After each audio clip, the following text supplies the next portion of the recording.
Hello everyone. Last class के अंदर हमने डीएनए रेप्लिकेशन या डीएनए प्रतिकृतिकरण जिसे कहा जाता है, उसके बारे में कुछ पॉइंट जो है इम्पोर्टेंट डिस्कस किए थे। डीएनए रेप्लिकेशन या जिसे हिंदी में डीएनए प्रतिकृतिकरण के नाम से जाना जाता है, उसकी प्रोसेस जो है वो किस तरीके से होती है, यानी डीएनए रेप्लिकेशन की जो प्रोसेस है, वो किस तरीके से कंप्लीट होती है। साथ में इसमें हमने देखा था कि डीएनए रेप्लिकेशन के अंदर या डीएनए प्रतिकृतिकरण के अंदर जो मैं बोल सकती हूँ एंजाइम काम में आते हैं, यानी डीएनए रेप्लिकेशन के अंदर जो भी हमारे एंजाइम काम में आते हैं, उनका क्या फंक्शन होता है, कौन-कौन से एंजाइम काम में आते हैं और उनका क्या फंक्शन होता है, ये हमने लास्ट क्लास के अंदर क्या किया था, डिस्कस जो है वो किया था। तो रेप्लिकेशन प्रोसेस की अगर मैं बात करती हूँ, डीएनए प्रतिकृतिकरण की अगर मैं बात करती हूँ, तो डीएनए रेप्लिकेशन में हमने मेनली देखा था कि डीएनए प्रतिकृतिकरण की प्रक्रिया जो है वो 3 चरणों में पूरी होती है। पहला चरण होता है आरंभन, जिसे हिंदी में आरंभन और इंग्लिश में मैं बोल सकती हूँ आपका एलोंगेशन के नाम से जाना जाता है। सेकंड जो आरंभन या जिसे इनिशिएशन के नाम से जाना जाता है। सेकंड जो स्टेप होता है वो हमारा कहलाता है एलोंगेशन, जिसे हिंदी में दीर्घीकरण के नाम से जाना जाता है। और थर्ड जो स्टेप होता है वो हो जाता है हमारा क्या, टर्मिनेशन, जिसे हम हिंदी में समापन के नाम से जानते हैं। रेप्लिकेशन की जब हमने बात करी थी, तो रेप्लिकेशन में आपको ये याद रखना है कि सबसे पहले जब रेप्लिकेशन होता है तो डीएनए की अनबाइंडिंग होती है, यानी डीएनए की जो डबल हेलिकल स्ट्रक्चर होती है वो सिंगल हेलिकल स्ट्रक्चर या डीएनए की द्विसूत्री संरचना जो है वो एकल सूत्री संरचना में क्या हो जाती है, कन्वर्ट हो जाती है। अगर मैं एकल सूत्री संरचना की बात करती हूँ, तो वहाँ पर एक एंजाइम जो है वो काम आता है, यानी डीएनए के डबल हेलिकल स्ट्रक्चर को सिंगल हेलिकल स्ट्रक्चर में कन्वर्ट करने का काम जो है वो एक स्पेसिफिक मैं बोल सकती हूँ आपका एंजाइम जो है वो करता है, जिसे हम हेलिकेस एंजाइम के नाम से जानते हैं और हिंदी और इंग्लिश में आपका सेम रहेगा। हिंदी में भी आपका हेलिकेस एंजाइम ही रहेगा और इंग्लिश में की अगर मैं बात करती हूँ, तो इंग्लिश में भी नाम जो है वो क्या रहता है, हेलिकेस एंजाइम जो है रहता है। उसके बाद में जैसे ही डीएनए की मैं बोलूँगी अनकॉइलिंग हो गई, अनवाइंडिंग हो गई, डीएनए ओपन हो गया, तो वहाँ पर जो डीएनए ओपन होने पर जो स्ट्रक्चर का फॉर्मेशन होता है, उसे हम रेप्लिकेशन फ़ोर्क या फिर हिंदी में प्रतिकृति द्विशाख के नाम से जानते हैं। डीएनए रेप्लिकेशन अगर आपको करवाना है, डीएनए प्रतिकृतिकरण आपको करवाना है, तो सबसे पहले आपको प्रतिकृति द्विशाख या फिर रेप्लिकेशन फ़ोर्क का फॉर्मेशन करना पड़ेगा। जैसे ही रेप्लिकेशन फ़ोर्क बनती है, यानी डीएनए जो है वो नीचे से ओपन हो जाता है, तो वहाँ पर सबसे पहले डीएनए के पास आकर जुड़ने का काम करता है आरएनए प्राइमर। जैसे ही आरएनए प्राइमर जुड़ता है, तो आरएनए प्राइमर जो है, वो डीएनए पॉलीमरेज़ को सिग्नल देता है एक फ्री हाइड्रॉक्सिल ग्रुप उपलब्ध करवाकर, यानी एक फ्री हाइड्रॉक्सिल ग्रुप जो है वो अवेलेबल करवाया जाता है to the DNA polymerase enzyme. और जैसे डीएनए पॉलीमरेज़ को फ्री हाइड्रॉक्सिल ग्रुप या मुक्त हाइड्रॉक्सिल समूह मिलता है, तो जो डीएनए पॉलीमरेज़ एंजाइम है, वो कहीं न कहीं रेप्लिकेशन की प्रोसेस को क्या करता है, इनिशिएट कर देता है या प्रारंभ कर देता है। उसके बाद में आपको ये याद रखना है कि डीएनए पॉलीमरेज़ जैसे ही एक्टिव होता है, तो वो मैं बोल सकती हूँ प्लाज्म में से हमारा जो मैं बोल सकती हूँ न्यूक्लियोटाइड्स हैं, जैसे आपका एडेनिलिक एसिड है, ग्वानिलिक एसिड है, साइटिडिलिक एसिड है, थाइमिडिलिक एसिड है, इनको कलेक्ट करता है और कलेक्ट करके फिर मैं बोलती हूँ डीएनए का एलोंगेशन करने का काम करता है, यानी डीएनए की जो नई चेन है उसका दीर्घीकरण करने का क्या करता है, काम करता है। जैसे ही एक ओल्डर जो हमारा डीएनए टेम्पलेट है उसको देखकर न्यू वन स्ट्रैंड का फॉर्मेशन हो जाता है, यानी पुराने सूत्र को देखकर नए सूत्र का निर्माण हो जाता है, तो डीएनए पॉलीमरेज को सिग्नल मिल जाता है कि अब उसे अपना काम जो है वो क्या करना पड़ेगा, रोकना पड़ेगा। इसके लिए बेटा कुछ स्पेसिफिक मैं बोल सकती हूँ एंडोन्यूक्लियस या न्यूक्लियस प्रक्रियाएं होती हैं। न्यूक्लियस का मतलब डीएनए को कट कर दिया जाएगा, लेकिन डीएनए को नहीं, वहाँ पर आरएनए प्राइमर को कट करके हटा दिया जाता है। जैसे ही आरएनए प्राइमर को कट करके हटा दिया जाता है, तो आरएनए प्राइमर हटता है तो डीएनए पॉलीमरेज़ जो है वो निष्क्रिय हो जाता है। जैसे ही डीएनए पॉलीमरेज़ निष्क्रिय होता है, यानी इनएक्टिव होता है, तो वहीं पर डीएनए रेप्लिकेशन की जो प्रोसेस है वो क्या हो जाती है, मैं बोल सकती हूँ आपकी टर्मिनेट हो जाती है। तो इस तरीके से डीएनए रेप्लिकेशन की प्रोसेस हमने देख ली थी। आज जो टॉपिक हम लोग डिस्कस करने वाले हैं, वो हमें ये देखना है कि डीएनए रेप्लिकेशन की प्रोसेस के अंदर आपका प्रोकैरियोटिक ऑर्गेनिज़्म में डीएनए रेप्लिकेशन जो है वो कैसे होता है और यूकैरियोटिक ऑर्गेनिज़्म के अंदर डीएनए रेप्लिकेशन जो है वो किस तरीके से होता है। वैसे तो दोनों में रेप्लिकेशन जो है वो सिमिलर ही रहता है, लेकिन कुछ पॉइंट ऐसे होते हैं जो प्रोकैरियोटिक मैं बोल सकती हूँ डीएनए रेप्लिकेशन और यूकैरियोटिक डीएनए रेप्लिकेशन में डिफरेंट होते हैं, तो उन्हीं पॉइंट को आज हम डिस्कस करने वाले हैं। तो इसका टॉपिक लिखेंगे हम प्रोकैरियोटिक प्रोकैरियोटिक तथा प्रोकैरियोटिक तथा यूकैरियोटिक प्रोकैरियोटिक तथा यूकैरियोटिक डीएनए प्रतिकृतिकरण में प्रोकैरियोटिक तथा यूकैरियोटिक डीएनए प्रतिकृतिकरण में अंतर डीएनए प्रतिकृतिकरण में अंतर differences in differences in prokaryotic and prokaryotic and eukaryotic, differences in prokaryotic and eukaryotic DNA replication, prokaryotic and eukaryotic DNA replication, DNA replication। ठीक है, इसमें पहला पॉइंट जो मैंने बोला था कि दोनों के अंदर डीएनए रेप्लिकेशन की प्रोसेस जो है वो ऑलमोस्ट सिमिलर होती है, केवल कुछ एस्पेक्ट को छोड़कर, यानी कुछ मैं बोल सकती हूँ कार्य ऐसे होते हैं जो प्रोकैरियोट में और यूकैरियोट में अलग होते हैं, बाकी डीएनए रेप्लिकेशन की प्रोसेस ऑलमोस्ट दोनों के अंदर कैसी होती है, सेम होती है। तो लिखेंगे प्रोकैरियोटिक तथा यूकैरियोटिक जीवों में, प्रोकैरियोटिक तथा यूकैरियोटिक जीवों में, प्रोकैरियोटिक तथा यूकैरियोटिक जीवों डीएनए प्रतिकृतिकरण की प्रक्रिया, यूकैरियोटिक जीवों में डीएनए प्रतिकृतिकरण की प्रक्रिया, डीएनए प्रतिकृतिकरण की प्रक्रिया लगभग समान होती है। डीएनए प्रतिकृतिकरण की प्रक्रिया, प्रतिकृतिकरण की प्रक्रिया प्रक्रिया लगभग समान होती है। ये प्रक्रिया लगभग समान होती है। इन prokaryotic and eukaryotic organism, in prokaryotic and eukaryotic organism, in prokaryotic and eukaryotic organism, DNA replication process is DNA replication process is in prokaryotic and eukaryotic organism, DNA replication process is DNA replication process is DNA replication process is almost similar, almost similar, almost similar, almost similar।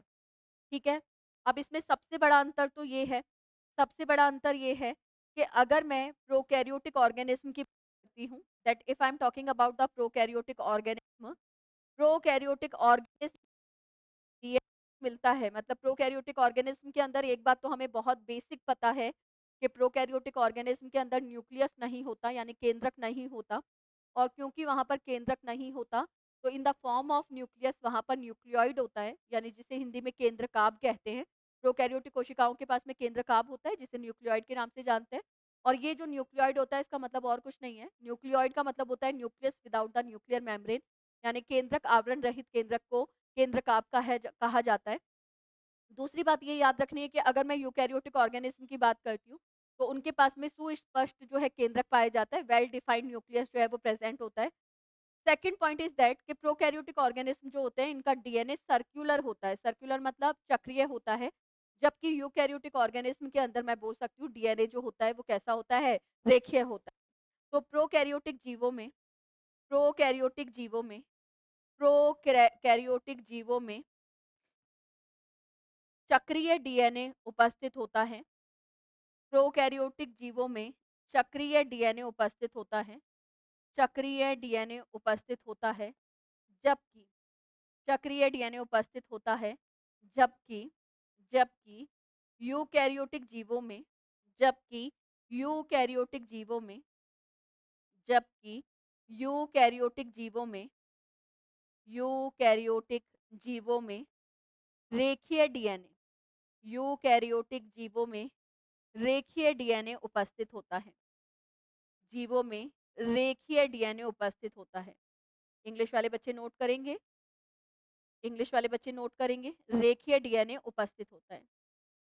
Prokaryotic organism have the, prokaryotic organism have the, prokaryotic organism have the circular DNA, circular DNA, circular DNA, circular DNA, while the eukaryotic organism have the, while the eukaryotic organism have the, while the eukaryotic organism have the linear DNA, linear DNA. चलिए, एक बात तो यहाँ पर ये clear हो गई कि अगर मैं प्रोकैरियोटिक ऑर्गेनिज्म की बात करती हूँ तो उनके पास में सर्कुलर डीएनए यानी चक्रीय डीएनए होता है, जबकि अगर मैं यूकैरियोटिक जीवों की बात करती हूँ, प्रोकैरियोटिक के पास में चक्रीय होता है, जबकि यूकैरियोटिक के पास में लीनियर यानी ये रेखीय होता है। दूसरी बात ये भी आती है कि अगर मैं यूकैरियोटिक ऑर्गेनिज्म की बात करती हूँ, तो उनके पास में जो मैं बोल सकती हूँ डीएनए का अमाउंट होता है या डीएनए की जो क्वांटिटी होती है, वो थाउज़ेंड्स ऑफ नंबर मैं बोल सकती हूँ न्यूक्लियोटाइड उपस्थित होते हैं। यानी यूकैरियोटिक जो जीव होते हैं उनके अंदर डीएनए का जो अमाउंट होता है वो प्रोकैरियोटिक जीवों की तुलना में कैसा होता है? बहुत ज़्यादा होता है।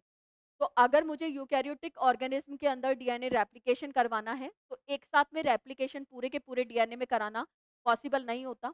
डीएनए के छोटे-छोटे खंडों को हम काम में लेते हैं रेप्लिकेशन करवाने के लिए और जिन डीएनए के खंडों को हम काम में लेकर रेप्लिकेशन की प्रोसेस करवाते हैं, उसको रेप्लिकॉन के नाम से जाना जाता है, ठीक है?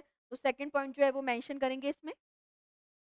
सेकंड पॉइंट जो है वो मेंशन करेंगे, यूकैरियोटिक जीवों में यूकैरियोटिक जीवों में यूकैरियोटिक जीवों में यूकैरियोटिक जीवों में प्रोकैरियोटिक जीवों की तुलना में यूकैरियोटिक जीवों में प्रोकैरियोटिक जीवों की तुलना में प्रोकैरियोटिक जीवों की तुलना में जीवों की तुलना में हजारों गुना तुलना में हजारों गुना मतलब थाउजेंड्स ऑफ नंबर तुलना में हजारों गुना हजारों गुना डीएनए हजारों गुना डीएनए अधिक पाया जाता है। हजारों गुना डीएनए अधिक पाया जाता है। अधिक पाया जाता है। अधिक पाया जाता है। इंग्लिश वाले बच्चे लिखेंगे in eukaryotic organism in eukaryotic organism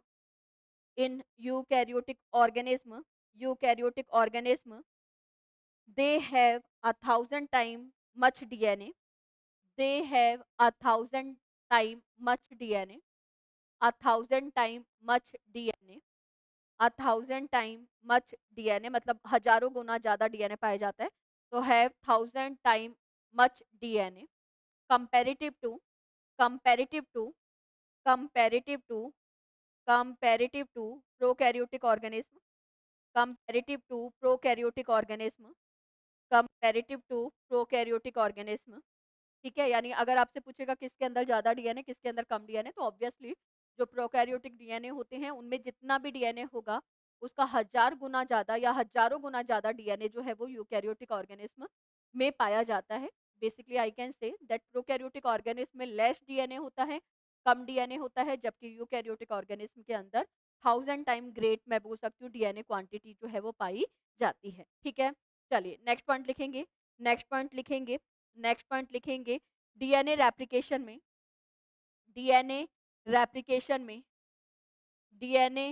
replication में ऊर्जा खर्च होती है डीएनए रेप्लिकेशन की प्रक्रिया लिख लेंगे डीएनए रेप्लिकेशन प्रक्रिया में डीएनए रेप्लिकेशन की प्रक्रिया में ऊर्जा खर्च होती है ऊर्जा खर्च होती है ऊर्जा खर्च होती है जो ऊर्जा खर्च होती है जो जो डीएनटीपी जो डीएनटीपी डीएनटीपी का मतलब मैंने आपको बताया था डीएनटीपी मतलब हो जाएगा आपका एटीपी जो डीएनटीपी मतलब एटीपी जीटीपी सीटीपी व टीटीपी के द्वारा के द्वारा उपलब्ध करवाई जाती है के द्वारा उपलब्ध करवाई जाती है उपलब्ध करवाई जाती है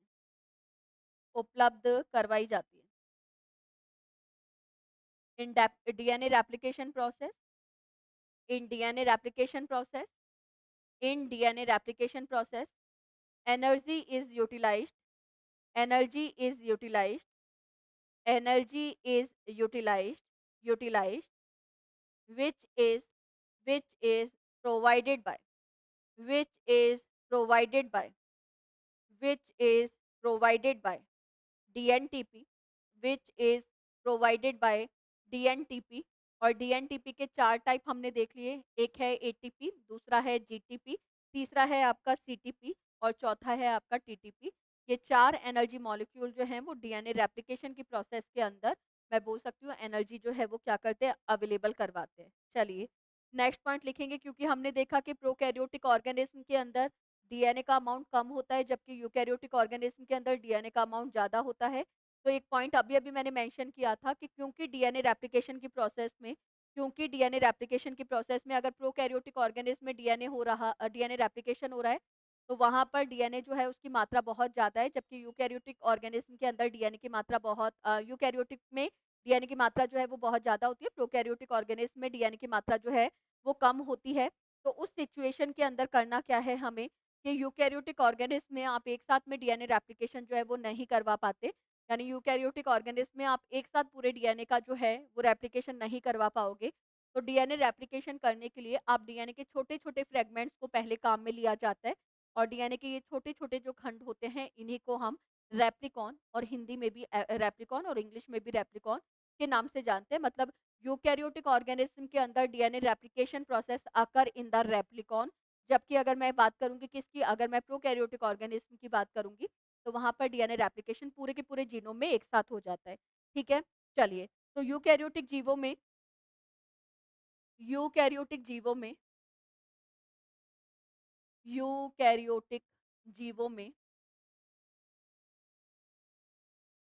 पूरे डीएनए या पूरा जीनोम यूकैरियोटिक जीवों में पूरे जीनोम का पूरे जीनोम का एक साथ पूरे जीनोम का एक साथ प्रतिकृतिकरण नहीं किया जाता। पूरे जीनोम का एक साथ प्रतिकृतिकरण मतलब रेप्लिकेशन जो है वो एक साथ पूरे जीनोम का नहीं किया जाता। तो प्रतिकृतिकरण नहीं किया जाता।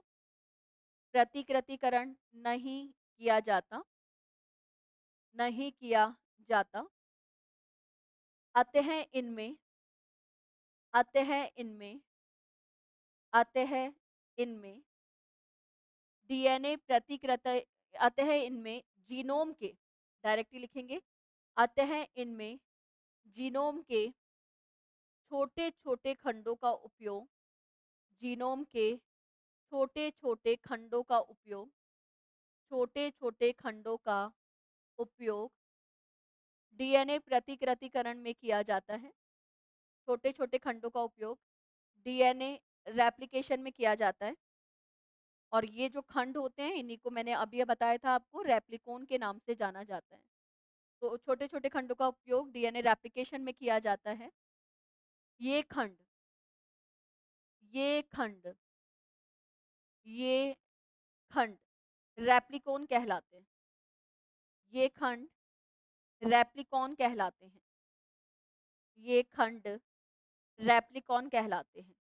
हिंदी और इंग्लिश में सेम रहेगा, बस हिंदी में आप इसको रेप्लिकॉन लिख सकते हैं, बाकी हिंदी और इंग्लिश सेम रहेगा। रेप्लिकॉन ही कहेंगे हिंदी और इंग्लिश में। तो ये खंड जो हैं वो क्या कहलाते हैं? रेप्लिकॉन कहलाते हैं। रेप्लिकॉन कहलाते हैं। रेप्लिकॉन कहलाते हैं। इंग्लिश में इन eukaryotic organism in eukaryotic organism replication of complete DNA.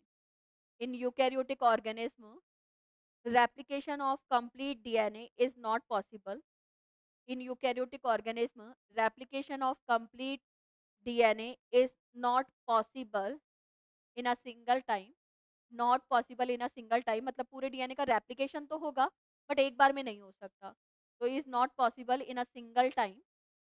So, so So, small fragments of genome are replicated. So, small fragments of genome are replicated. So, small fragments of genome replicated या get replicated, which are which are known as which are known as replicons. Which are known as replicon. Replicon मतलब genome के वो segment है, वो खंड है जिनका छोटे-छोटे फॉर्म में मैं बोल सकती हूँ रेप्लिकेशन जो है वो किया जाएगा. तो दीज मैं बोल सकती हूँ fragments are known as the replicon. चलिए, उसके बाद में नेक्स्ट पॉइंट लिखेंगे. मैंने 3 स्टेप बताए थे आपको डीएनए रेप्लिकेशन के. एक इनिशिएशन था, दूसरा आपका इलॉन्गेशन था और तीसरा टर्मिनेशन था. हिंदी में पहले चरण को हमने प्रारंभन कहा था, दूसरे को हमने दीर्घीकरण कहा था और तीसरे को हमने समापन कहा था.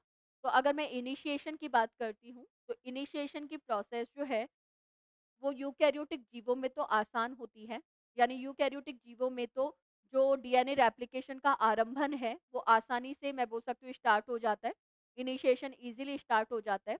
जबकि अगर मैं बात करती हूँ प्रोकैरियोटिक ऑर्गेनिज़्म की, तो उनके अंदर कंपैरेटिवली इनिशिएशन की जो प्रोसेस होती है, यानी डीएनए प्रतिकृतिकरण को स्टार्ट करने की जो प्रोसेस होती है, वो कहीं न कहीं तुलनात्मक रूप से कैसी होती है? कठिन होती है, कठिन होती है। तो इसका जो पॉइंट लिखेंगे हम, वो ये लिखेंगे, इसमें लिखेंगे प्रोकैरियोटिक जीवों में प्रोकैरियोटिक प्रोकैरियोटिक जीवों में डीएनए प्रतिकृतिकरण के प्रोकैरियोटिक जीवों में डीएनए प्रतिकृतिकरण के यानी डीएनए रेप्लिकेशन का पहला चरण डीएनए रेप्लिकेशन का पहला चरण जिसे हम हिंदी में आरंभन और इंग्लिश में इनिशिएशन के नाम से जानते हैं, वो कैसा होता है? तुलनात्मक रूप से कठिन होता है। तो आरंभन आरंभन या फिर इनिशिएशन आरंभन या फिर इनिशिएशन यूकैरियोटिक जीवों की तुलना में यूकैरियोटिक यूकैरियोटिक जीवों की यूकैरियोटिक जीवों की तुलना में तुलना में जटिल प्रक्रम होता है। जटिल यानी टफ प्रोसेस होती है, टफ कॉम्प्लेक्स प्रोसेस होती है। तो जटिल प्रक्रिया होती है, जटिल प्रक्रिया होती है, जटिल प्रक्रिया होती है। इंग्लिश वाले बच्चे लिखेंगे initiation process initiation step of DNA replication initiation step of DNA replication initiation process of DNA replication initiation process of DNA replication is complex is complex is complex in eukaryotic organism in eukaryotic organism in eukaryotic organism comparative to in eukaryotic organism comparative to comparative to prokaryotic organism comparative to prokaryotic organism comparative to prokaryotic organism. ठीक है, चलिए एक star लगा के point लिख लेंगे, एक star लगा के पॉइंट लिखेंगे। यूकैरियोटिक जीवों में यूकैरियोटिक जीवों में यूकैरियोटिक जीवों में आरंभन की प्रक्रिया आरंभन की प्रक्रिया यूकैरियोटिक जीवों में आरंभन की प्रक्रिया आरंभन की प्रक्रिया RNA primer RNA primer RNA primer तथा तथा DNA polymerase enzyme RNA primer तथा DNA polymerase enzyme DNA polymerase enzyme की सक्रियता के डीएनए पॉलीमरेज एंजाइम की सक्रियता के फलस्वरूप सक्रियता के फलस्वरूप प्रारंभ होती है फलस्वरूप प्रारंभ होती है फलस्वरूप प्रारंभ होती है यूकैरियोटिक ऑर्गेनिज्म में तो आरएनए प्राइमर होगा आरएनए प्राइमर हाइड्रोक्सिल ग्रुप उपलब्ध करवाएगा फ्री हाइड्रोक्सिल ग्रुप देगा फ्री हाइड्रोक्सिल ग्रुप जब डीएनए पॉलीमरेज को मिलेगा तो डीएनए पॉलीमरेज न्यूक्लियोटाइड को जोड़ना शुरू कर देगा तो इस तरीके से डीएनए रेप्लिकेशन की प्रोसेस यूकैरियोटिक ऑर्गेनिज्म में चालू होती है स्टार्ट होती है चालू होती है या फिर अगर मैं प्रोकैरियोटिक ऑर्गेनिज्म की बात करती हूँ तो वहाँ पर डीएनए रेप्लिकेशन की प्रोसेस का इनिशिएशन करने के लिए आपको कुछ स्पेसिफिक प्रोटीन चाहिए होते हैं कुछ विशिष्ट प्रोटीन चाहिए होते हैं वहाँ पर एंजाइम जैसे अगर मैं यूकैरियोटिक ऑर्गेनिज्म में जो डीएनए की सुपर कॉइलिंग को खोलने का काम किया था वो टोपो आइसोमरेज़ ने किया था। अगर वही काम मैं पूछती हूँ कि प्रोकैरियोटिक ऑर्गेनिज़्म में डीएनए की सुपर कॉइलिंग को खोलने का काम कौन करता है, तो वहीं पे वहाँ टोपो आइसोमरेज़ था, यहाँ पर जो एंजाइम होता है उसका नाम होता है गाइरेज़। तो ये फ़र्क हो जाता है। बाकी मैंने बोला था कि प्रोकैरियोटिक ऑर्गेनिज़्म में कुछ स्पेसिफिक टाइप ऑफ प्रोटीन भी होंगे जो डीएनए रेप्लिकेशन की प्रोसेस को प्रारंभ करेंगे यानी इनिशिएट करेंगे, तो वो चीज़ हमें याद रखनी है ना? तो फलस्वरूप प्रारंभ होती है, फलस्वरूप प्रारंभ होती है। इंग्लिश वाले बच्चे लिखेंगे in eukaryotic organism, in eukaryotic organism DNA replication get started, DNA replication get started oblique करके initiated, in eukaryotic organism DNA replication get started oblique करके initiated, initiated, initiated, initiated after the, initiated after the addition of, after the addition of, after the addition of, after the addition of, addition of, मैं बोल सकती हूँ RNA primer and, RNA primer and, RNA primer and, RNA primer and DNA polymerase enzyme, DNA polymerase enzyme, DNA polymerase enzyme. चलिए next point लिखेंगे prokaryotic जीवों में, next point लिखेंगे prokaryotic जीवों में, प्रोकैरियोटिक जीवों में, प्रोकैरियोटिक जीवों में डीएनए प्रतिकृतिकरण, प्रोकैरियोटिक जीवों में डीएनए प्रतिकृतिकरण, डीएनए प्रतिकृतिकरण, डीएनए प्रतिकृतिकरण प्रक्रिया का आरंभन करने हेतु, प्रक्रिया का आरंभन करने हेतु, आरंभन करने हेतु, आरंभन करने हेतु कुछ विशिष्ट प्रोटीन, कुछ विशिष्ट प्रोटीन, कुछ विशिष्ट प्रोटीन, विशिष्ट प्रोटीन, कुछ विशिष्ट प्रोटीन जैसे डीएनए, डीएनए ए चाहिए होता है बेटा एटीपी के फॉर्म में। अगर मुझे प्रोकैरियोटिक ऑर्गेनिज्म में रेप्लिकेशन करना है तो डीएनए ए चाहिए एटीपी के फॉर्म में। अगर मैं हेलिकेज़ की बात करती हूँ, अगर मैं हेलिकेज़ जो करता है डीएनए की हाइड्रोजन बॉन्ड बॉन्ड को तोड़ने का काम, तो यूकैरियोटिक ऑर्गेनिज्म में तो हेलिकेज़ एंजाइम जो है वो नाइट्रोजन बेसेस के बीच में या नाइट्रोजन बंधों के बीच में जो हाइड्रोजन बॉन्ड होते हैं उनको तोड़ने का काम करता है। जबकि अगर मैं बात करती हूँ किसकी, अगर मैं प्रोकैरियोटिक ऑर्गेनिज्म की बात करती हूँ, तो यहाँ पर हमारा डीएनए बी लिख देते हैं उसको हम। डीएनए बी जो होता है वो क्या करता है, हेलिकेज़ एंजाइम का काम करता है। और एक बात और मैंने अभी आपको बताई थी कि यहीं पर एक और एंजाइम होता है जिसका नाम होता है टोपो आइसोमरेज़, टोपो आइसोमरेज़। ये टोपो आइसोमरेज़ जो है वो प्रोकैरियोटिक ऑर्गेनिज्म के अंदर गाइरेज़ एंजाइम की उपस्थिति में मैं बोल सकती हूँ या गाइरेज़ एंजाइम के रूप में उपस्थित जो है वो होता है। तो डीएनए ए लिख लेंगे, डीएनए बी लिख लेंगे, इसको गाइरेज़ लिख लेंगे, इसको गाइरेज़ लिख लेंगे, गाइरेज़। ये हो जाएगा आपका हेलिकेज़, एटीपी तो एटीपी ही रहेगा, ये हो जाएगा आपका हेलिकेज़। और सुपर कॉइलिंग को खोलने का काम जो करता है वो कहलाता है आपका टोपो आइसोमरेज़।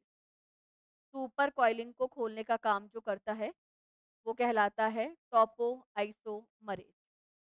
तो ये पॉइंट हिंदी वाले बच्चे नोट करेंगे और इंग्लिश वाले बच्चे जो हैं वो पूरा पॉइंट जो है वो मेंशन करेंगे। इंग्लिश वाले बच्चे लिखेंगे इन prokaryotic organism, in prokaryotic organism, in prokaryotic organism, prokaryotic organism, in prokaryotic organism different initiator proteins are present, different initiator, different initiator proteins are present, different initiator proteins are present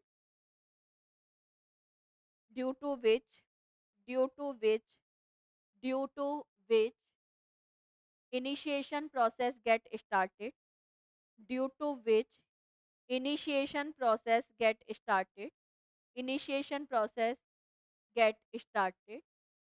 Following following components are different in following components are different in following components are different in prokaryotic and eukaryotic DNA replication. Prokaryotic and eukaryotic DNA replication. Initiation process. Initiation process. Initiation process.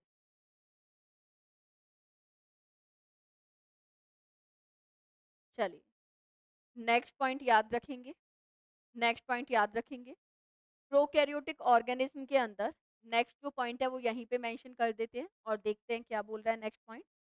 अगर मैं prokaryotic organism की बात करती हूँ, तो prokaryotic organism के अंदर prokaryotic organism के अंदर प्रोकैरियोटिक जीवों में प्रोकैरियोटिक जीवों में जीवों में एक एकल एक एकल रेप्लिकॉन एक एकल रेप्लिकॉन रेप्लिकॉन का एक एकल रेप्लिकॉन का डीएनए प्रतिकृतिकरण किया जाता है। एक रेप्लिकॉन का ही डीएनए रेप्लिकेशन किया जाता है, जबकि यूकैरियोटिक ऑर्गेनिज्म में बहुत सारे रेप्लिकॉन होते हैं जिनका डीएनए रेप्लिकेशन जो है वो किया जाता है। तो एक रेप्लिकॉन का डीएनए प्रतिकृतिकरण किया जाता है।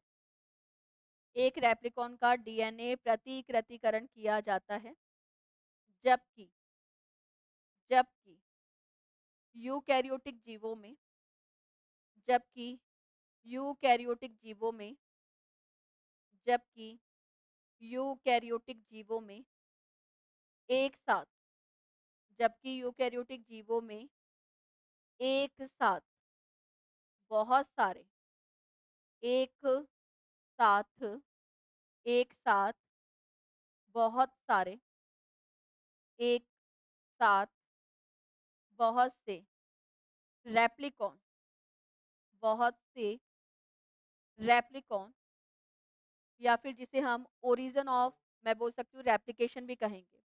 Origin of replication origin of replication काम में लिए जाते हैं। ओरिजिन ऑफ रेप्लिकेशन काम में लिए जाते हैं। काम में लिए जाते हैं। काम में लिए जाते हैं।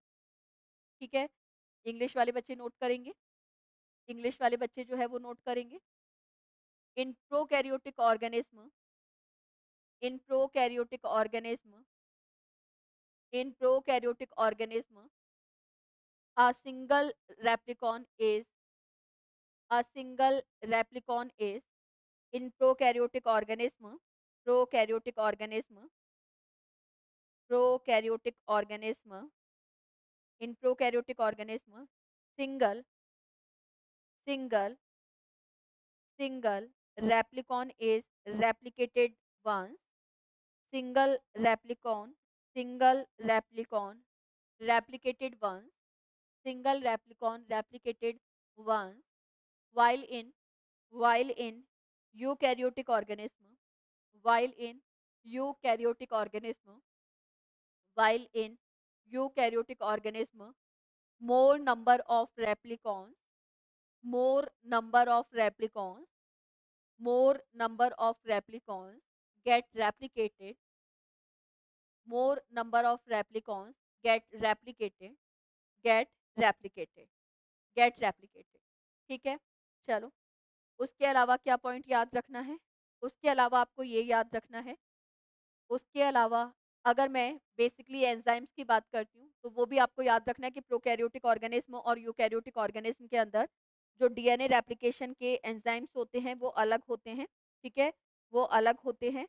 लेकिन अगर मैं बात करती हूँ किसकी, अगर मैं एंजाइम्स के अलावा प्रोटीन कॉम्प्लेक्स स्ट्रक्चर की बात करती हूँ, तो आपको ये याद रखना है कि रेप्लिकेशन डीएनए रेप्लिकेशन से पहले चाहे तो वो डीएनए रेप्लिकेशन प्रोकैरियोटिक ऑर्गेनिज्म का हो, चाहे वो डीएनए रेप्लिकेशन जो है वो यूकैरियोटिक ऑर्गेनिज्म का हो, जब डीएनए रेप्लिकेशन होगा, तो उससे पहले एक प्री प्रोटीन कॉम्प्लेक्स या एक पूर्व प्रोटीन सम्मिश्र का क्या होता है, निर्माण होता है।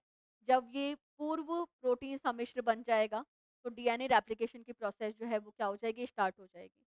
तो पहले एंजाइम वाला पॉइंट जो है वो मेंशन करते हैं, फिर आगे चलते हैं।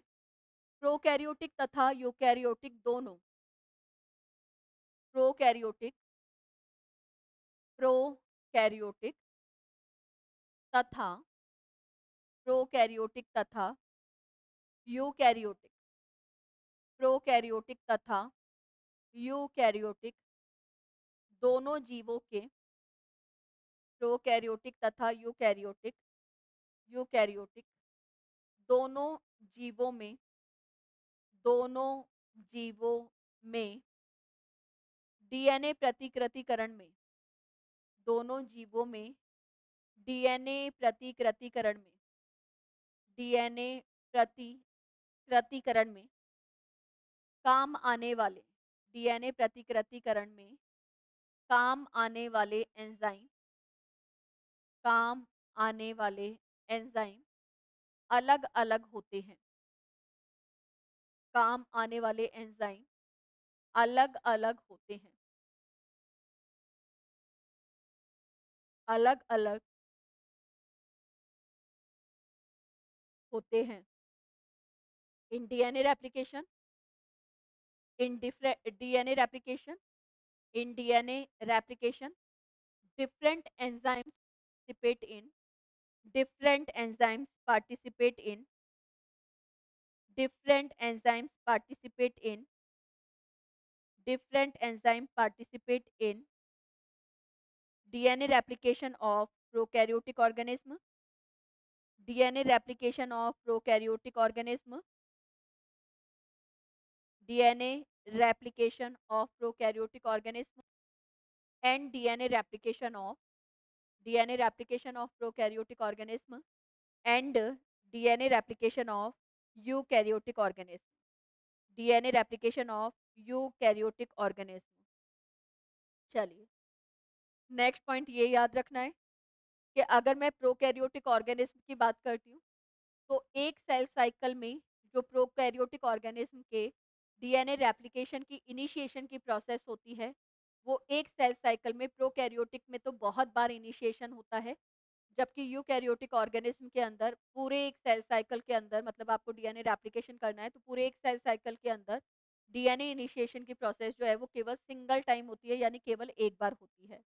तो प्रोकैरियोटिक जीवों की तुलना में, प्रोकैरियोटिक प्रोकैरियोटिक जीवों की तुलना में, प्रोकैरियोटिक जीवों की तुलना में, प्रोकैरियोटिक जीवों की तुलना में यूकैरियोटिक जीवों में, यूकैरियोटिक जीवों में, प्रोकैरियोटिक जीवों की तुलना में यूकैरियोटिक जीवों में, यूकैरियोटिक जीवों में कोशिका चक्र में केवल एक बार, कोशिका चक्र में यानी सेल साइकिल में, कोशिका चक्र में, कोशिका चक्र में केवल एक बार, कोशिका चक्र में केवल एक बार आरंभन की प्रक्रिया होती है।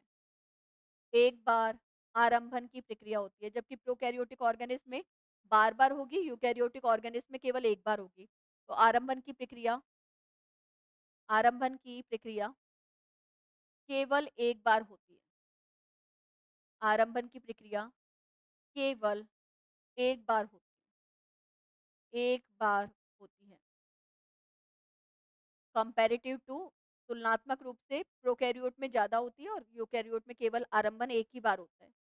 तो in in in eukaryotic organism, in eukaryotic organism, in eukaryotic organism initiation, in eukaryotic organism initiation, initiation take place once in, initiation take place once in, take place once in, take place once in per cell cycle, per cell cycle, per cell cycle, per cell cycle, ठीक है? और इसी के साथ में और लिख लेना एक और पॉइंट, इसके साथ ही इसके साथ ही इसके साथ ही प्रोटीन के साथ मिलकर, अभी-अभी बताया था मैंने आपको, इसके साथ ही प्रोटीन के साथ मिलकर, प्रोटीन के साथ मिलकर, प्रोटीन के साथ मिलकर एक प्रतिकृतिकरण पूर्व, एक प्रतिकृतिकरण, एक प्रतिकृतिकरण पूर्व, प्रतिकृतिकरण पूर्व यानी pre replication complex, pre replication complex, complex का निर्माण भी, सम्मिश्र बोल देंगे, प्रतिकृतिकरण पूर्व सम्मिश्र यानी कॉम्प्लेक्स का निर्माण किया जाता है, का निर्माण किया जाता है, का निर्माण किया जाता है। also a also a pre-replication form, also a pre-replication complex बोल देंगे, also a pre-replication complex, a pre-replication complex is made up with is made up with is made up with initiator is made up with initiator protein is made up with initiator protein, initiator protein. चलो एक last point और लिखेंगे, उसके बाद में हमारा differences between prokaryotic organism and eukaryotic organism DNA replication जो है वो कंप्लीट हो जाएगा। तो नेक्स्ट पॉइंट लिखेंगे, प्रोकैरियोटिक जीवों में, प्रोकैरियोटिक जीवों में, प्रोकैरियोटिक जीवों में डीएनए प्रतिकृतिकरण के, डीएनए प्रतिकृतिकरण के, डीएनए प्रतिकृतिकरण के आरंभन स्थल को, डीएनए प्रतिकृतिकरण के आरंभन स्थल को, आरंभन स्थल मतलब जहां से डीएनए रेप्लिकेशन जो है वो आरंभ होगा, प्रारंभ होगा, इनिशिएट होगा, तो आरंभन स्थल को, आरंभन स्थल को ओराइसी, आरंभन स्थल को ओराइसी, ओराइसी कहा जाता है, ओराइसी जो है वो कहा जाता है, ओराइसी कहा जाता है, ओराइसी कहा जाता है। इन prokaryotic organism, in prokaryotic organism, in prokaryotic organism site for the initiation of DNA replication, site for the initiation of DNA replication, site for the initiation of DNA replication, DNA replication known as, known as, known as ओराइसी, यानी origin site बोल सकते हैं इसको, ओराइसी, known as ओराइसी, known as ओराइसी।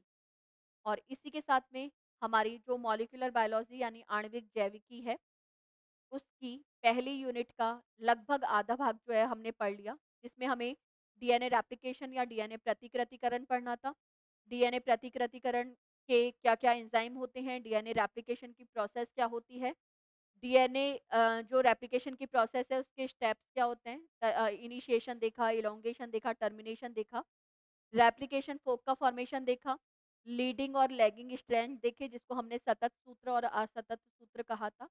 इसके अलावा Okazaki fragment यानी Okazaki खंड हमने डिस्कस करे, और फिर हमने देखा कि जो प्रोकैरियोटिक ऑर्गेनिज्म होते हैं और जो यूकैरियोटिक ऑर्गेनिज्म होते हैं, इनके डीएनए रेप्लिकेशन की प्रोसेस में क्या डिफरेंस होते हैं, क्या अंतर होते हैं, वो हमने डिस्कस किया। तो इसी के साथ में ये वाला टॉपिक जो है हमारा स्टार्ट होता है।